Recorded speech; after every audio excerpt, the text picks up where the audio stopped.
Bada bing, bada bu.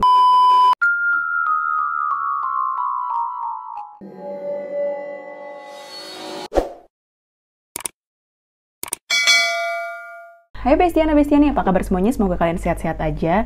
Jadi, hari ini aku mau cerita sesuatu yang agak berbeda daripada biasanya. Biasanya kan aku cerita tentang kayak misteri-misteri pembunuhan, orang yang hilang, bla bla bla. Dan hari ini aku mau ngomongin tentang scam kupon terbesar di Amerika. Ini seru banget ya. Ini kejadian nyata dan diangkat jadi sebuah film. Ada di Netflix kalau nggak salah.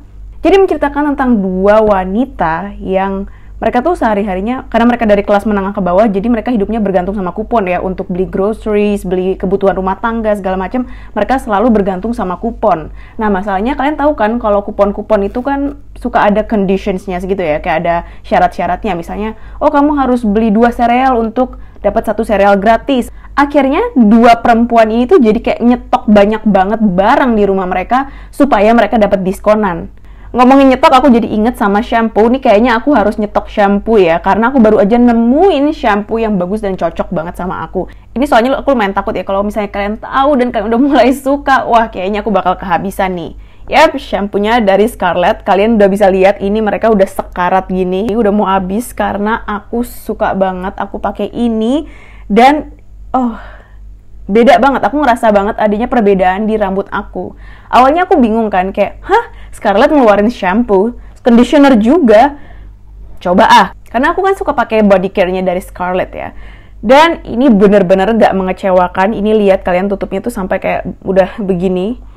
Ada bekas-bekas shampoo sama conditioner-nya. Jadi yang aku rasain tuh dari shampoo dan conditioner ini adalah, pertama ya, volume. Rambut aku tuh tipe rambut yang kayak jatuh banget gitu loh, yang bener-bener jatuh, nggak bisa diapa-apain. Dan pakai ini tuh jadi kayak ngembang, jadi kelihatannya kayak bagus dan tebel gitu kelihatannya. Terus selain itu rambut aku jadi super lembut. Jadi kalau misalnya aku nyisir juga effortless. Itu kedua. Dan ini ketiga nih yang paling penting adalah rambut aku jadi berkurang rontoknya. Ini no cap, ini no fake, ini beneran gak bohong ya. Biasanya kan kalau misalnya kita habis mandi, habis keramas gitu kan, kita gosok-gosok kepalanya, terus ada rambut-rambut yang rontok gitu ya. Aku juga kayak gitu, banyak rontoknya. Tapi setelah aku pakai shampoo yang Jordanian Sea Salt ini, yang dari Scarlett ini, berkurangnya parah dong. Kayak jadi cuma ada 1 atau 2 lembar rambut. Dan itu menurut aku amazing banget untuk aku yang sekali keramas bisa ada segumpal kali rambut yang rontok. Karena Jordanian Sea Salt ini tuh bagus banget untuk membersihkan kulit kepala kalian, mengurangi kotoran-kotoran yang menumpuk, sama mencegah namanya kerontokan. Sementara nih ya, conditionernya ini ya, dia tuh ngelembutin rambut, tapi dia tuh nggak bikin rambut kita tuh greasy gitu loh. Karena emang mungkin teknik aku juga ya, teknik aku keramas juga karena aku pakai conditioner nggak di kepala juga, cuma di batang-batang rambut. Tapi dia awet banget, bikin rambut aku lembut dan nggak berasa berminyak sampai 2 hari. Aku biasanya keramas tuh kan setiap hari ya, tapi semenjak aku pakai ini nih, aku keramas cuma 2 hari sekali doang, dan itu cukup banget. Cuma sayangnya nih ya, aku di packagingnya aja sih yang aku kurang mantep ini ya, karena kan conditioner kan kalian tahu kan bahannya tuh padet gitu kan, konsistensinya tuh kan padet banget, jadi aku harus kayak dibalik gini kalau misalnya aku mau pakai, dan aku harus nge-squeeze kenceng banget supaya produknya keluar. Tapi overall semua ini, Jordanian Sea Salt shampoo sama Jordanian Sea Salt conditioner, juara banget deh buat kalian yang punya masalah rambut rontok, rambut berminyak, gampang banget rambutnya lepek, terus rambutnya nggak ngembang, lurus doang kayak jalan tol. Udah cobain aja nih produk terbaru Scarlett, shampoo sama conditioner yang Jordanian Sea Salt shampoo. Kalau misalnya kalian penasaran, cek aja langsung IG-nya di @scarlett_whitening atau di Shopee-nya di Scarlett Official Shop. Linknya ada di description box.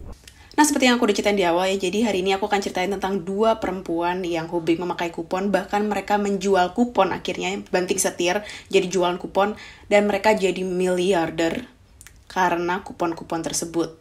Nah, kalau mau tahu cerita lanjutnya, sebelumnya jangan lupa seperti biasa, like dan subscribe video ini, dan jangan lupa juga untuk nyalain lonceng di bawah, dan jangan lupa juga untuk follow second channel aku di Monica Rajalele, dan juga Instagram aku, Monica Rajalele. And now, let's the fun begin. Yeah. Oke, jadi hari ini kita akan cerita tentang tetangga nih ya. Mereka nih dua perempuan ini tetangga, namanya Connie dan Jojo. Mereka berdua tinggal di kota Phoenix, Arizona. Jadi Connie itu adalah seorang ibu rumah tangga, dia udah menikah, suaminya kerja di IRS. Jadi IRS tuh kayak semacam kantor pajaknya di Amerika. Oke, jadi Connie walaupun ibu rumah tangga, suaminya kerja di IRS. Kok kenapa dia bisa harus memakai kupon tiap kali dia harus belanja? Emangnya uang jajannya nggak cukup? Emang uang bulanan dari suaminya nggak cukup? Jadi sebenarnya keluarga mereka tuh terlilit hutang ya, karena pas awal-awal pernikahan si Connie sama suaminya ini tuh selalu pengen kayak promil terus program hamil, karena Connie pengen punya anak tapi nggak pernah bisa. Sempet jadi satu tapi keguguran. Nah sementara tuh kan utang-utang dari promilnya ini nih ya, itu kalau di sana mereka ngomongnya IVF. Karena harganya mahal, hutang mereka tuh sampai puluhan ribu.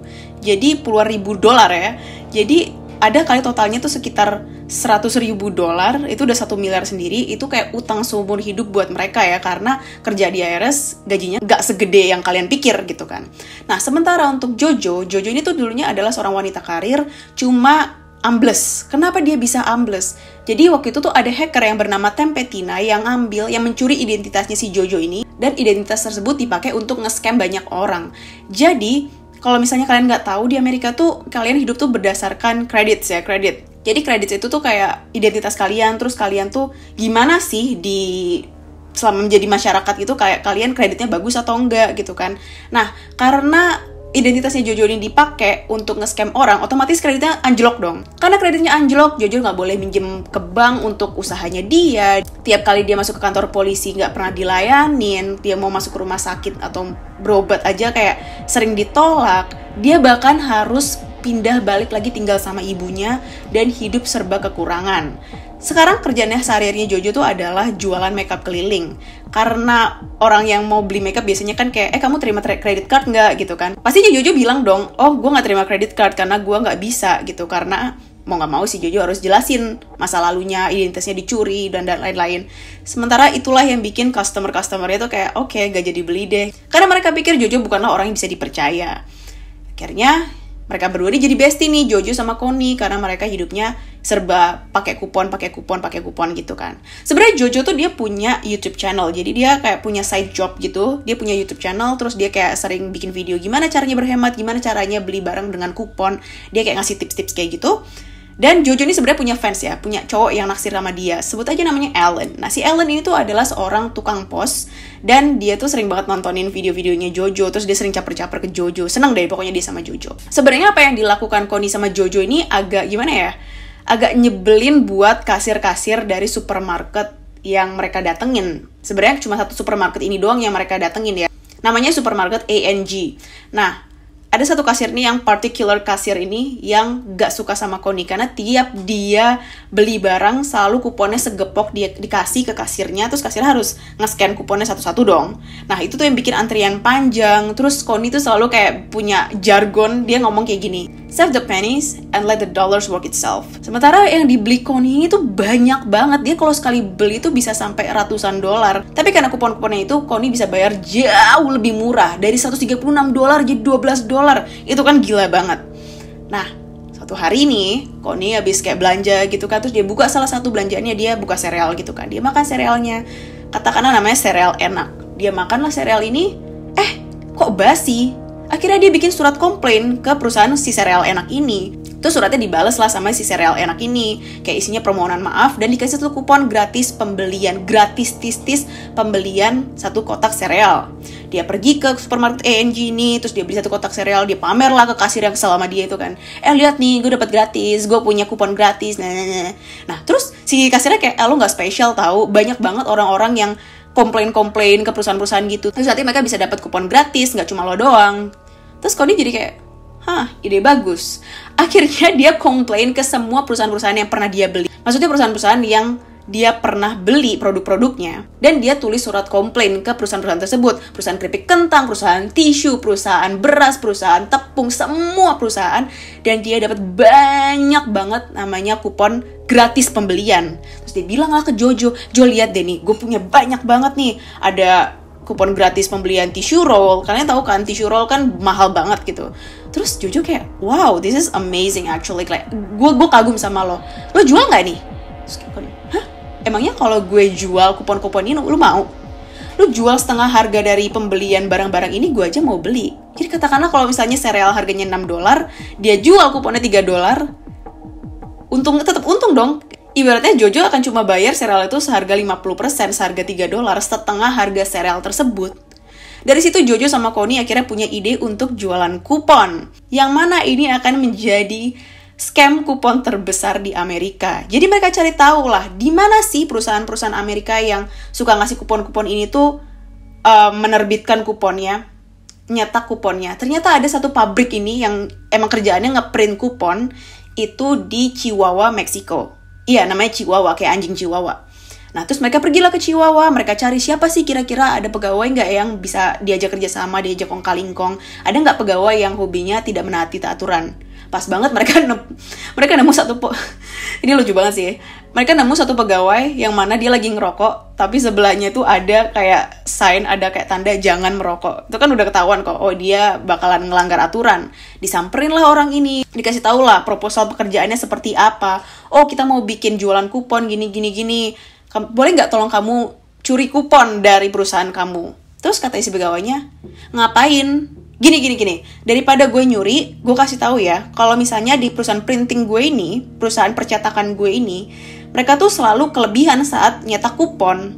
Nah, gimana kalau lebihannya itu aja gue kasih ke lo? Kan masih berlaku juga anyway. Sebenarnya gue harusnya buang tuh lebihannya kupon-kupon ini. Tapi gue akan kasih ke lo secara gratis, cuma lo harus kasih 1/3 dari pendapatan lo. Anggaplah kita partner, gue cabang Meksiko, lo yang di Amerika. So, kira mereka setuju, dan mulai saat itulah pegawai tersebut tuh kayak ngirimin berdus-dus kupon gratis pembelian. Seneng banget dong si Connie sama Jojo. Mereka akhirnya bikin setup kayak website gitu. Mereka bikin website. Nama websitenya Savvy Super Saver. Ya, Savvy Super Saver. Terus jargonnya di website tersebut adalah save the pennies and let the dollars work itself.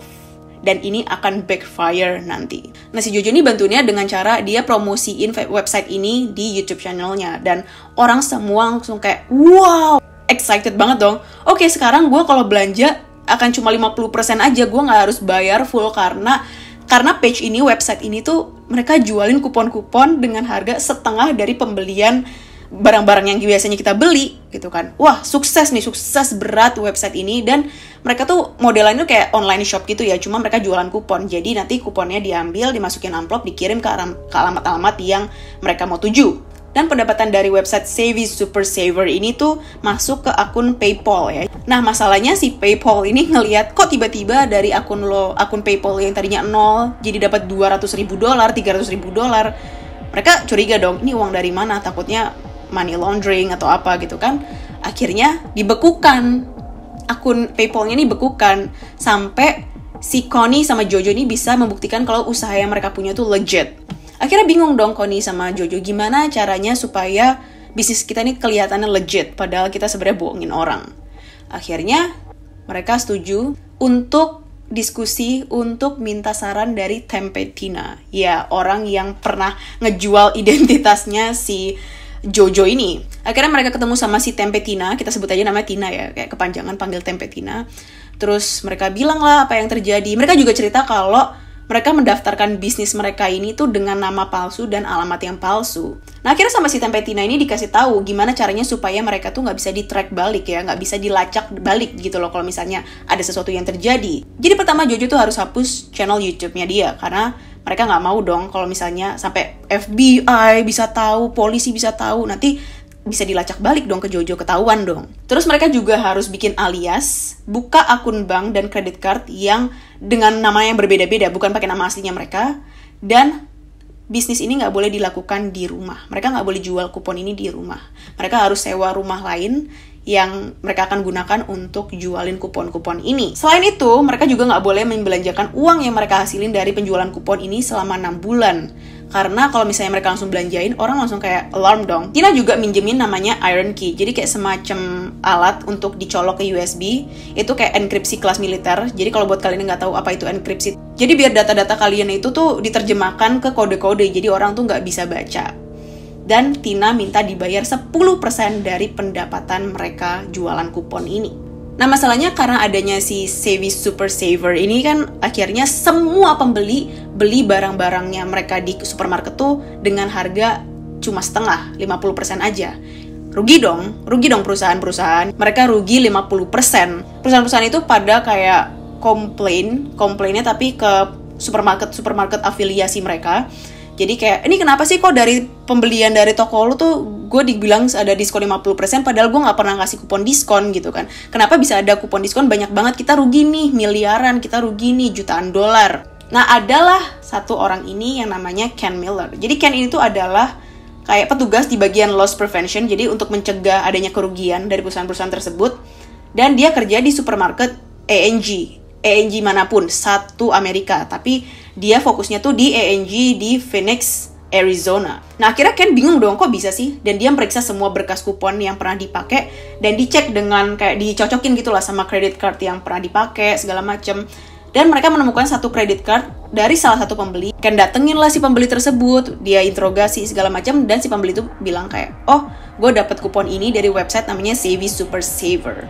Ken kesel dong, siapa sih ini Savvy Super Saver ini? Akhirnya setelah ngumpulin bukti-bukti yang cukup, pergilah dia ke kantor FBI di Utah. Masalahnya sama agen-agen FBI, si Ken ini tuh nggak dianggap serius. Dan bahkan berkas-berkas yang dikumpulin sama Ken yang dikasih ke FBI itu kayak ya udah asal dikirim aja ke FBI yang headquarter ini di kantor kepalanya di DC.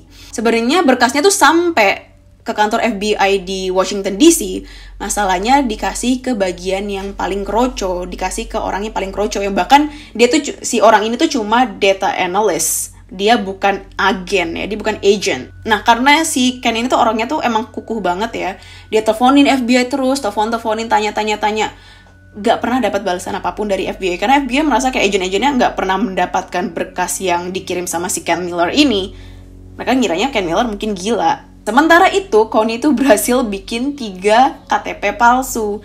Satu namanya Melissa, satu namanya Nancy, dan yang satu lagi namanya Stephanie. Di posisi ini, Savvy Super Saver tuh makin sukses. Selain mereka nyimpen uang mereka di 3 bank yang berbeda ini, mereka juga nyimpen uang cash di dalam kotak pembalut. Jadi kan kalian tahu kan si Connie suka nge-stocking barang-barang itu kan.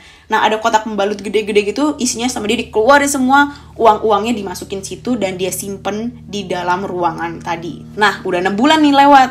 Seneng dong mereka, yes kita bisa belanja dengan uang kita, yes gue mau beli Hermes, gue mau beli Chanel, gue mau beli mobil, gue mau beli. Mereka seneng banget. Sampai akhirnya Connie mikir, tapi kan uang ini uang kotor. Berarti kita harus bersihin uang ini lagi. Kita harus cuci uang ini. Akhirnya mereka beli barang-barang mewah. Mereka beli pesawat jet. Mereka beli Lamborghini 5, apa 6, apa 7 gitu. Terus mereka beli perahu untuk mereka jual lagi supaya uangnya bersih.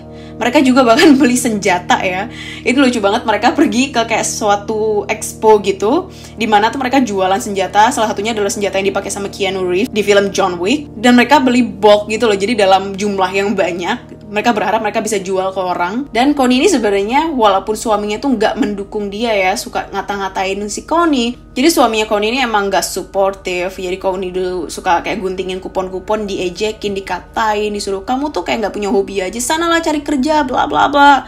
Nah, walaupun suaminya tuh kayak bajigur kayak gitu, Connie tetap kayak perhatian lah. Dia tetap beliin TV 4K buat suaminya. Kalau suami gue kayak gitu nggak akan gue beliin apa-apa. Akhirnya balik lagi ke penyelidikannya Ken Miller. Ken Miller ini beruntung ya, karena ada salah satu anggota FBI yang walaupun dia kroco, tapi dia tuh concern sama masalah yang dialami sama si Ken Miller ini. Dia buka berkasnya dan dia telepon Ken Miller. Dia bilang kayak, sorry ya kayaknya agak susah deh karena kita nggak bisa lacak kemana-mana nih. Terus kesel dong Ken Miller. Lu gimana sih, kok nggak bisa sih? Masalahnya nih udah nyebar kemana-mana gitu, udah dipostin kemana-mana ini. Kupon ini tuh beratusan dikirim lewat pos. FBI-nya kayak, tunggu, lo bilang kupon-kupon ini dikirim lewat pos. Akhirnya sama anggota FBI ini diteleponlah USPS. Jadi tuh USPS itu kayak semacam lembaga, anggaplah kayak polisinya untuk kantor pos. Jadi kalau apa-apa yang terjadi sama surat-surat mereka yang menyelidiki. Kan di Amerika tuh kadang-kadang ada orang yang pakai surat untuk ngirim obat-obatan terlarang atau uang hasil money laundering gitu-gitu kan. Akhirnya si anggota FBI ini mengutus si orang USPIS ini. Namanya adalah Inspector Simon. Simon ini minta tolong sama Ken, oke gimana kalau misalnya kita coba order dulu nih kupon ini dari website. Kita harus cari tahu dari mana kupon ini berasal. Mereka order, terus mereka dapat kuponnya, mereka lihat amplopnya. Wah, ini mah kode posnya Kansas nih, daerah Kansas nih, gitu kan. Terus sama si Simon kayak, lo jangan lihat ininya, kode pos dari pengirimnya, lo lihat dari perangkonya, dari cap kurirnya. Lihat deh, dari cap kurirnya ini dikirim dari Arizona, dan kode ini menunjukkan dikirim dari Phoenix, Arizona. Mereka kayak, oke, kita harus ke Phoenix, kita harus tangkap ini orang siapa nih. Mereka datang ke Phoenix, dan kebetulan si Ken ini kan emang yang ngurusin supermarket A&G di bagian Phoenix ya. Mereka selidikin lah semua supermarket A&G yang ada di Phoenix. Dan pas banget pertama kali mereka pergi ke supermarketnya itu Jackpot adalah supermarket yang sering didatengin sama Connie dan Jojo. Terus mereka tanya-tanya, siapa aja sih yang sering di sini tuh beli pakai kupon gitu loh. Mereka tanyalah ke kasir-kasirnya, dan sampailah mereka tanya ke kasir yang udah sebel banget sama Connie ini. Ditanyalah, di sini ada nggak sih orang-orang pembeli yang sering banget pakai kupon? Terus si kasir ini bilang, oh ada satu cewek ini nih, dia pendek, terus habis itu mukanya terlalu ceria buat jadi orang. Dia juga bilang, dia sering banget ngomongin slogan tentang penny, dollar, something like that gitu kan. Kan langsung kaget dong, hah? Maksud lo save the pennies and let the dollars work itself? Terus kayak, iya slogan itu persis. Siapa orangnya?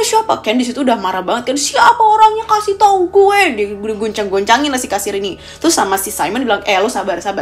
Lo kenapa sih marah-marah? Jangan terlalu marah-marah lah. Kalau enggak kita nggak akan bisa nyelesain masalah ini. Ken bilang dong ke si Simon, lo tahu nggak? Gue udah ngukurnya, ini ada statistiknya ya.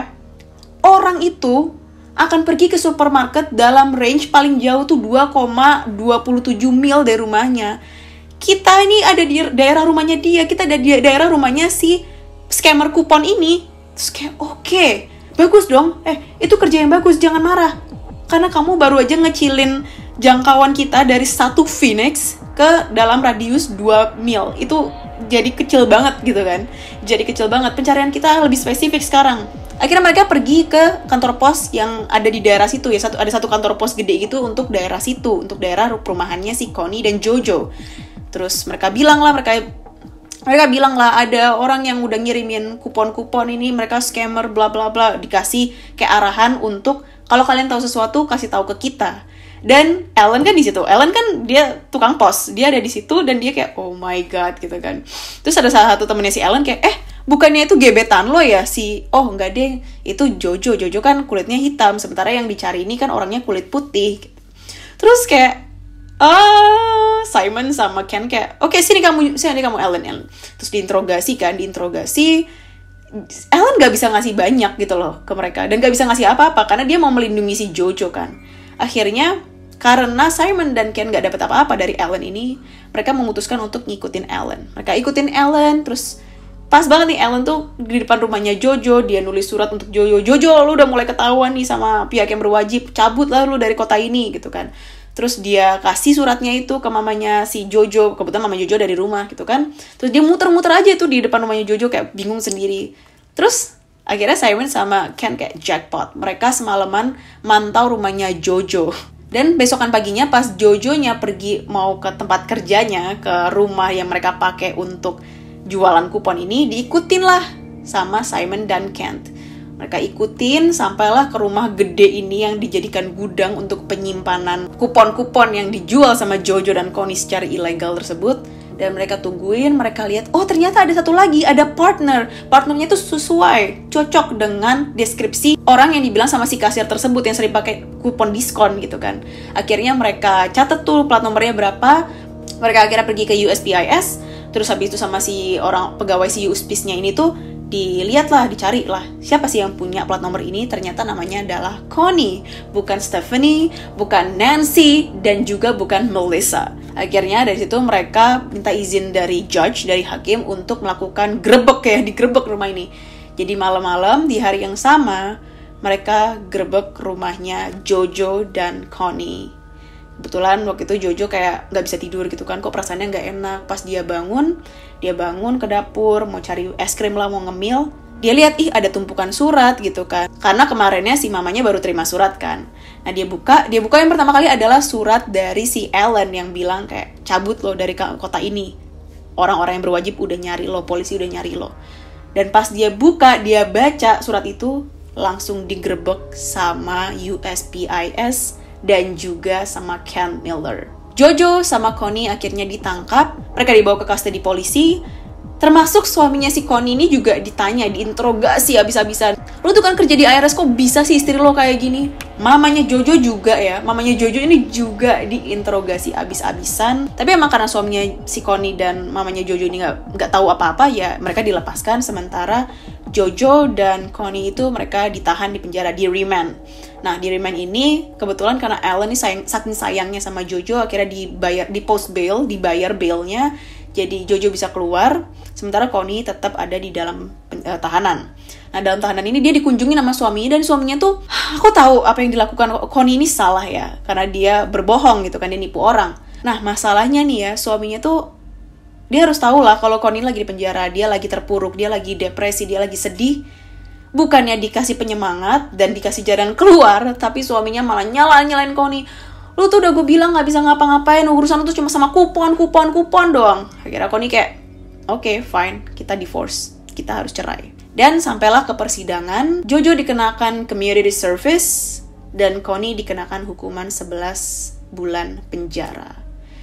Dan kalian tahu apa? Ini adalah kisah nyata dari 3 orang, yaitu Robin Ramirez, Marilyn Johnson, dan Amy Fontaine. Jadi mereka melakukan operasi penjualan kupon palsu ini di Amerika dan merupakan scam kupon terbesar di Amerika saat itu. Apa yang dilakukan sama Connie sama Jojo ini sebenarnya work ethicnya bagus ya. Mereka bekerja keras sampai makanya mereka miliarder. Nggak mungkin lah mereka nggak usaha cuma ngongkang doang atau rebahan doang terus bisa dapat duit miliaran, kan nggak mungkin gitu loh. Mereka juga kerja. Tapi masalahnya apa yang mereka lakukan ini salah. I don't endorse whatever they're doing. Menurut aku ya, dukungan keluarga, dukungan orang tua, dukungan suami itu emang penting gitu loh. Sekarang Connie ini kan masalahnya dia sedih ya, dia depresi karena dia nggak bisa punya anak. Sementara suaminya cuma bisa ngatain dia, cuma bisa merendahkan dia, kayak lo mah mainnya sama kupon doang, cari kerja lah lo, cari hobi kayak apa kayak nggak orang nggak berguna aja. Sementara mamanya Jojo juga di sini kan posisinya Jojo adalah korban dari pencurian identitas ya. Harusnya mamanya Jojo memberikan kayak encouragement ke Jojo untuk mencari sesuatu yang bisa dilakukan, sesuatu yang baik yang bisa dia lakukan gitu loh. Masalahnya mamanya Jojo di sini juga merendahkan Jojo. Kamu tuh gak bisa ngelakuin sesuatu yang bener, bla bla bla. Padahal di sini dia korban gitu. Gak gila juga ya kasusnya. Gimana menurut kalian? Komen dong di bawah. Dan kalau kalian suka video hari ini, jangan lupa untuk like dan subscribe. Dan jangan lupa juga untuk follow Instagram aku di @monicarajalele. And I'll see you on my next video. Bye!